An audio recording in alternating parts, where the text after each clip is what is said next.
سعید بن ابو سعید مقبری نے خبر دی، انہیں ابو سلمہ بن عبد الرحمن نے خبر دی کہ ام المومنین حضرت عائشہ صدیقہ رضی اللہ عنہا سے انہوں نے پوچھا کہ نبی صلی اللہ علیہ وسلم رمضان میں رات کو کتنی رکعتیں پڑھتے تھے؟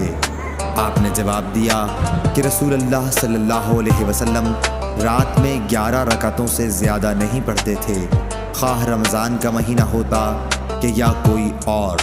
پہلے آپ 4 رکعت پڑھتے، ان کی خوبی اور لمبائی کا کیا پوچھنا، پھر آپ صلی اللہ علیہ وسلم 4 رکعت اور پڑھتے، ان کی خوبی اور لمبائی کا کیا پوچھنا، پھر 3 رکعتیں پڑھتے۔ عائشہ رضی اللہ عنہا نے فرمایا کہ میں نے عرض کیا یا رسول اللہ، آپ وتر پڑھنے سے پہلے ہی سو جاتے ہیں؟ اس پر آپ صلی اللہ علیہ وسلم نے فرمایا کہ عائشہ، میری آنکھیں سوتی ہیں لیکن میرا دل نہیں سوتا۔ صحیح بخاری حدیث نمبر 1147۔